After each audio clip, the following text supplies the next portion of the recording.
I have taken to calling the show the last 300,005 years. Oh my god, hey, welcome back to my theatre-themed YouTube channel, or hello to those of you listening to this review on podcast platforms. My name is Mickey Joe, and I am obsessed with all things theatre. I'm a professional theatre critic and a content creator here on social media, and today we're going to be talking about one of London's newest arrivals in the world of musical theatre. It is Hot Mess.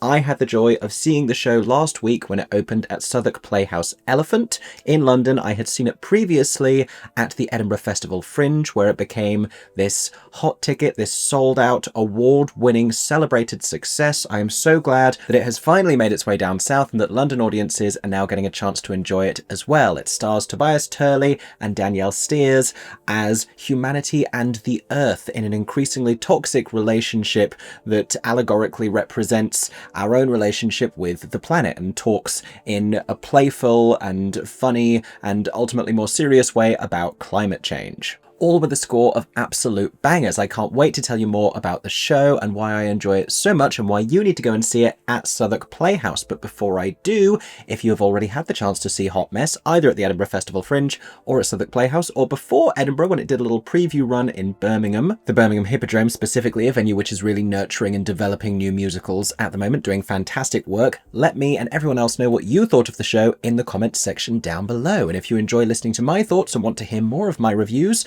about other new musicals and all sorts of other pieces of theatre, make sure you are subscribed or following me on whatever podcast platform you might be hearing me on right now. But in the meantime, let's talk about Hot Mess.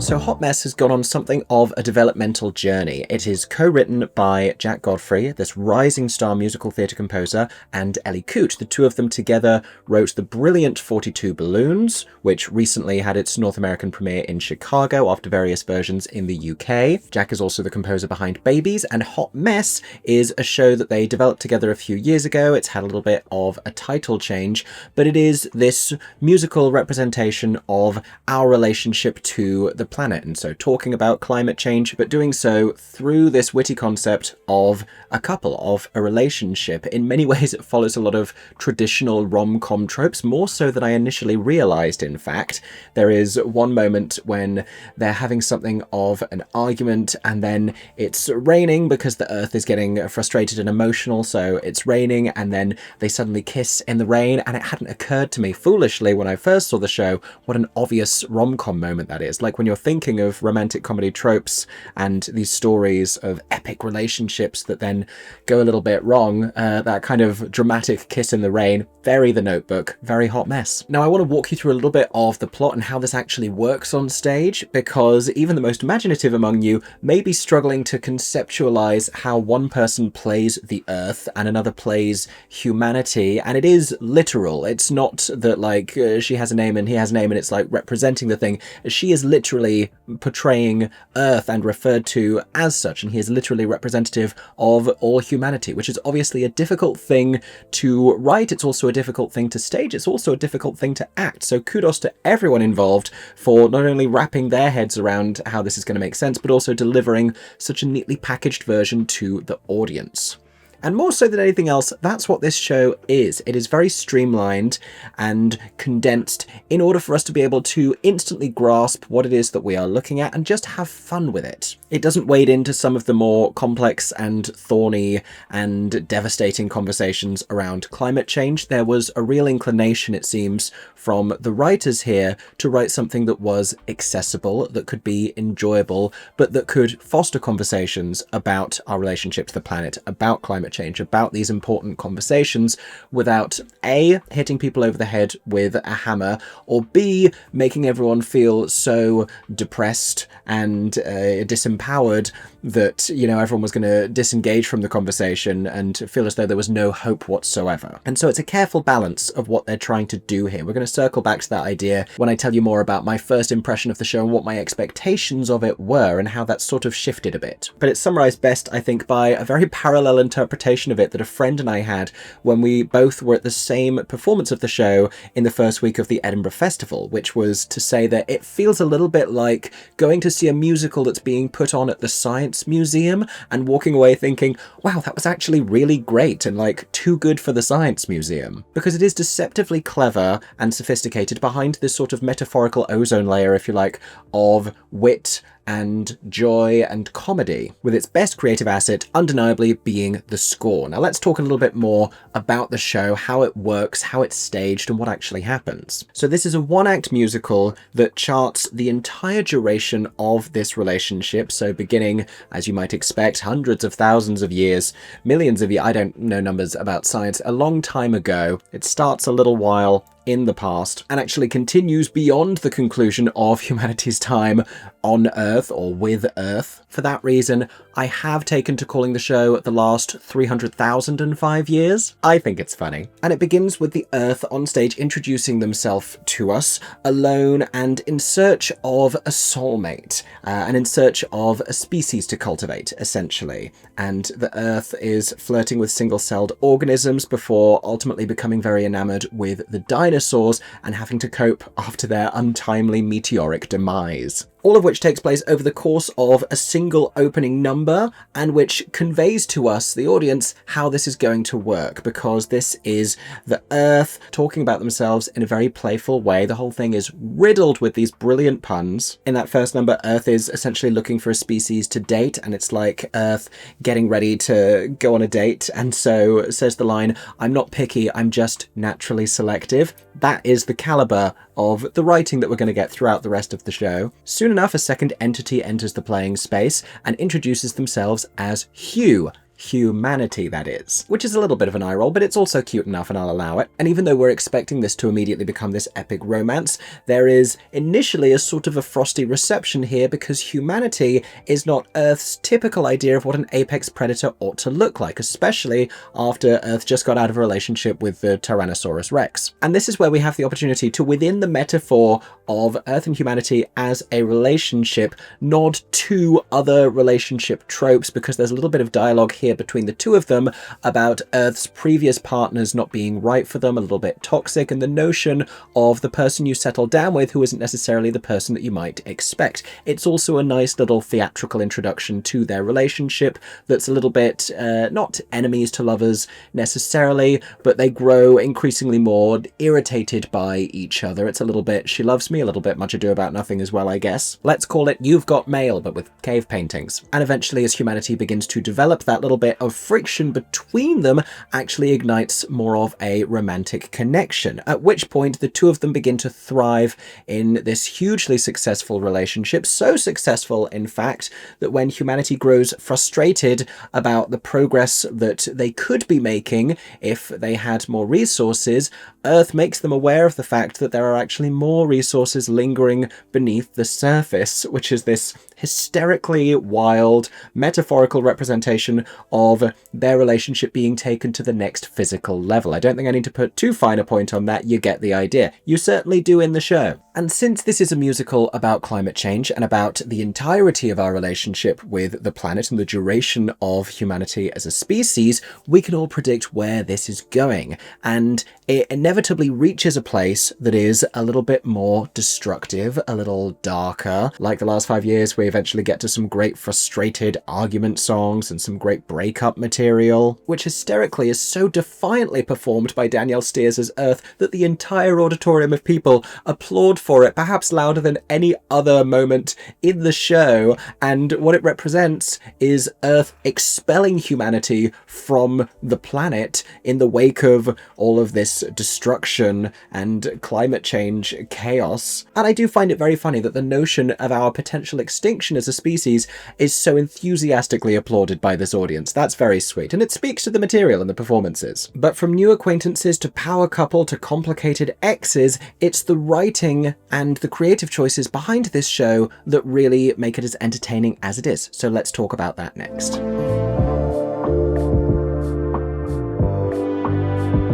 Now, the greatest asset of this show, perhaps alongside the very winning and witty concept, is the fantastic banging score by Jack Godfrey. It feels closer to Babies Than 42 Balloons stylistically, just because it still has that same kind of early 2000s sort of pop feel. Jack Godfrey is writing the most dynamic, exciting, contemporary musical theatre pop scores alongside the likes of Marlowe and Moss, and I do think that this could be the direction that new musical theatre writing is sort of detouring into, and I think that's a very interesting idea. And there's a lot of real earworms in this show. If I had to pick out a strongest song in the score, it might be Tomorrow. That is also the most infectious melody. If you listen to that, that will stay in your head for at least a calendar week. Do not say I didn't warn you, but go listen to it regardless. It's a great song. And not only is it a great melody, the lyrics are great and deceptively clever. This is what I love, is this show is not holding up its smartness in your face and saying, look, see how clever I am, see what I did, see that reference that I put in there. There's so much that you could miss because the songs just sound like these kind of standard relationship / breakup pop songs. And Tomorrow is like, I know I've done you wrong, girl, but I'm going to work on myself. That sounds ridiculous coming out of my mouth, I know. And this comes in response to the Earth putting a little bit of pressure on humanity about the need to clean up the oil spills and the nuclear waste and all of the devastation that has been wrought, and humanity replying that their plan was to work towards the goals of reducing carbon emissions and not utilizing fossil fuels eventually. And that is what the song echoes when humanity sings, I'm gonna figure it all out tomorrow, tomorrow, tomorrow, tomorrow. And there is one verse in particular when they are singing about all of the other things they have going on which has been distracting them, and these chapters brilliantly nod to the history of human development. I don't know if I've been mishearing one on the earlier version of the recording, or if I misheard it last week, or if there has been a lyric change, because there was one line that I'm sure it didn't used to be this, but it's now, and then I had a fight and then another fight, which is a nod to World War I and World War II, I think. There's another lyric later on in that verse that says something to the effect of, then I was stuck inside because I was kind of sick, which I'm pretty sure is nodding to COVID-19 and lockdown, or the Spanish flu in the early 20th century, or the plague. You know, pick your pandemic. And just a handful more in that verse, like then I took a flight, that are all made to sound like very generic things someone could be doing in their day-to-day, but they are about different human achievements and turning points in the history of civilization, which is so clever, but not nearly as clever as this other thing that I found out, because there is later on a nod to the line from Macbeth, tomorrow and tomorrow and tomorrow creeps in this petty pace from day to day. And I, at the press night performance, asked Jack Godfrey, because there's a little echo in the backing, as part of the fantastic orchestrations, I should point out, from Jack Godfrey and musical supervisor Joe Bayton, who always does fantastic work. And it's this echo after tomorrow, tomorrow, tomorrow, that goes tomorrow, tomorrow, tomorrow. And it sounds a bit, the depth of the voice sounded a bit like Jack Godfrey. And so I had to ask him, I was like, is that you? Have you recorded your voice to do that for the backing vocals? And he said, oh no, it's, John Gielgud. And I started laughing because I assumed that was a joke. Guess what? It isn't. They took John Gielgud delivering that actual line from Macbeth. They took a recording of the acclaimed actor Sir John Gielgud and they remixed it and they put it in the song, and then I guess told no one, or perhaps a very small collection of people, because, and I said to him, this is the kind of thing that you need to loudly talk about because that's so brilliant. And you know, I see a lot of theatre. I try and know stuff, and I don't think that I ever could have told you and like plucked out from hearing this remixed vocal, oh yeah, that's Gielgud. Like, I can't be doing that. And also, how insanely brilliant is that? What an exceptional theatrical Easter egg to have Sir John Gielgud in the score, in the recording of Hot Mess. I love that so much. Now I want to talk about the way that the relationship is actually understood and the personalities are actually portrayed on stage. And much of this, I think, is the brilliance of Ellie Coote, who is both the book writer and the director of the piece. Because it is, I think, quite a challenging idea to navigate, and it is explicated with such brilliant clarity and charm and wit. And some of the stickiest ideas about how we are actually going to be able to understand a relationship between a species of people and a planet, instead of becoming an obstacle to our enjoyment, is somehow repositioned as the funniest moments in the book, in the script, because there are these brilliant lines that arise from the ridiculousness of the whole thing, with humanity trying to strike up some kind of a conversation with Earth, who is giving the human race the cold shoulder, figuratively and literally, because, you know, snow, and humanity, in attempting to flirt, says something to the effect of, I think I saw you earlier, were you outside? And Earth replies, I am the outside, which takes this idea of something that could be impossibly difficult to rationalize or understand and turns it into a hilariously silly joke. And it does kind of feel as though a conversation may have happened at some point when putting this show together around the idea of like, is this too challenging to understand? And they simply said, what if we just decide that it's easy and decide that it works? And because they enter that decision with such confidence, then the audience agrees to do the same thing. We all suspend whatever complex layer of disbelief we have to watch a rom-com about humanity and the Earth. And we also suspend our own stakes in it as well. Perhaps even the littlest bit too much. Now, I mentioned I wanted to talk about what I expected this show to be and what I then discovered about it, because prior to seeing it for the first time, my assumption was, after hearing, you know, our relationship with the Earth represented via a real relationship, I thought we were going to go to a place that was really dark and toxic, and that we were going to see this relationship become more and more manipulative and exploitative.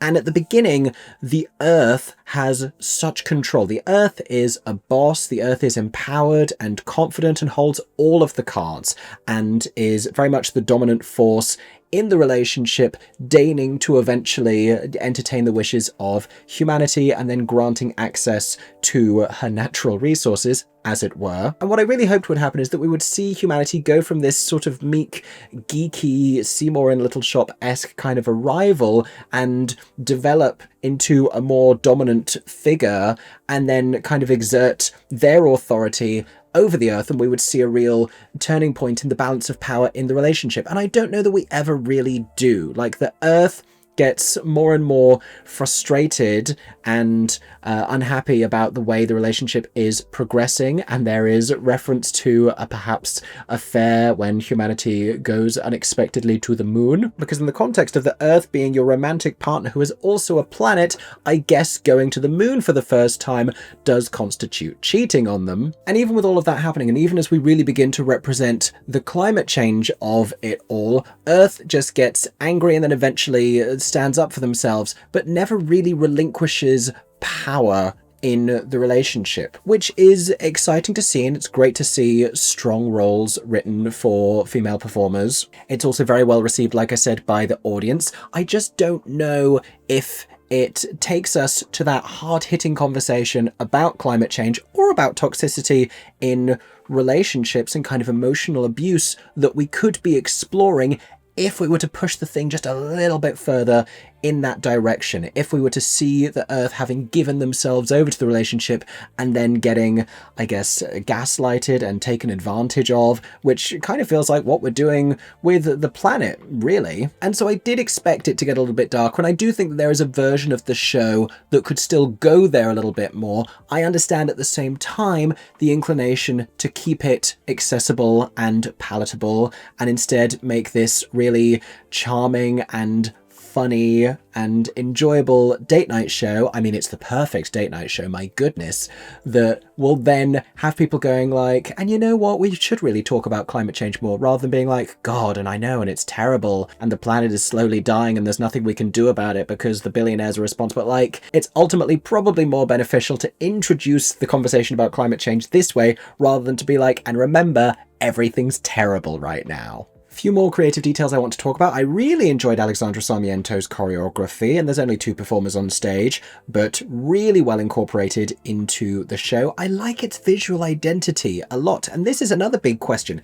How do you design a show where the Earth is standing there and there has to be a space that is bigger than them? Is it going to look like the galaxy? Is it going to look like the universe? And it's sort of imagined as a kind of studio apartment, kind of a setup with these shelves that wrap around. There is something sort of planetary about it. It also looks a little bit like the rings that some planets, admittedly not the Earth, have around them, but it's very sci-fi and colourful. The set and costumes have been designed by Shanko Chowdhury and have been lit by Ryan Joseph Stafford. I liked the lighting and I liked the sound design very much.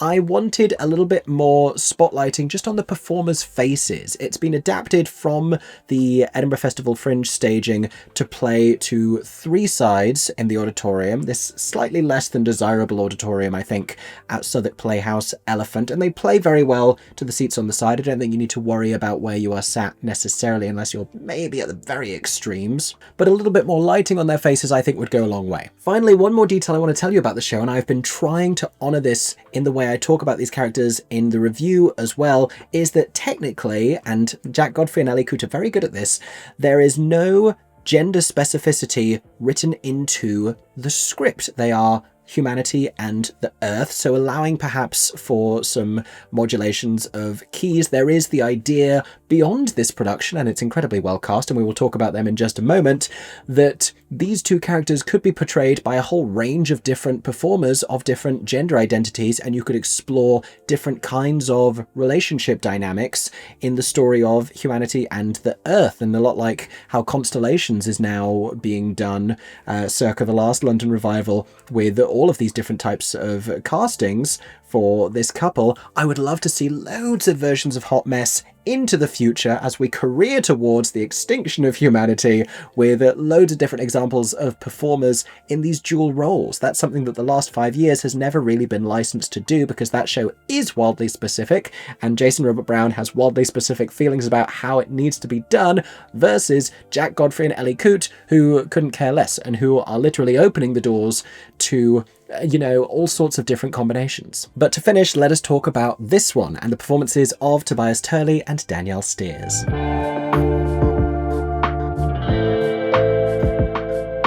Now, this was a real, punch the sky and excitement moment when these two were first announced, because it's casting that really makes sense.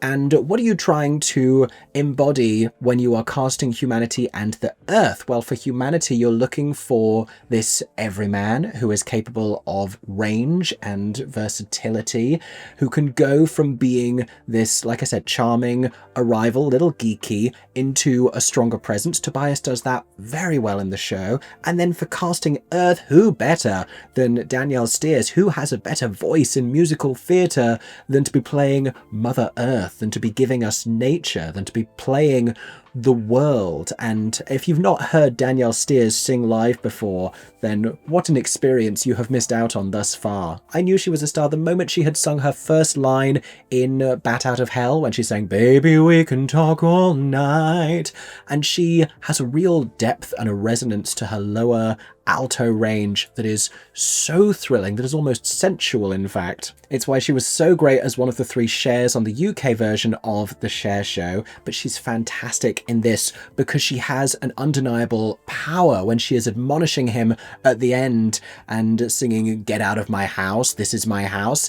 The booming that comes through because of not only her voice, but also her presence and her characterization. She also can deliver such vulnerability as well. To date, one of my favourite Catherine Parrs in Six the Musical, not just because astonishing vocals, but because she really can open her soul to an audience and allow you to glimpse this real tangible heartbreak. It's a beautiful performance that she gives on stage, and the duality of that power and that vulnerability is so perfect for this show. Tobias Turley, meanwhile, is an exciting rising star leading man in musical theatre at the moment. He was one of 2 winners of Mamma Mia's I Have a Dream, the TV casting show that was bringing us a new Sophie and Sky from Mamma Mia. After that, he has been doing a handful of other things, developing new musicals, being on albums, keeping himself incredibly busy, and Hot Mess feels like a big arrival for him as a leading man. It's also, I think, some of the best work that I've seen him do on stage. Not only does he sound fantastic, he has a great voice for the sort of boy band-esque vocals, this real pop musical theatre score, more. But he also does a really great job of characterizing humanity as this happy-go-lucky guy in his late 20s who maybe becomes more and more obsessed with his passions and his projects and his career. It's giving like tech bro, finance bro a little bit towards the end. But through all of it and right into the final moments, manages to deliver this real charm. It must be very difficult, I think, to know how to characterize the entire human race, and there's so many interesting details that he's brought into his performance since I saw it in the very early days of their Edinburgh Fringe run. And I think a little bit of the intimacy and the chemistry that they've found together has also deepened in that time as well. But that is a huge success of this casting, that the two of them work as well as they do, not only singing together, but portraying this couple who you believe, but who are still at all times visibly strong forces coming into romantic collision,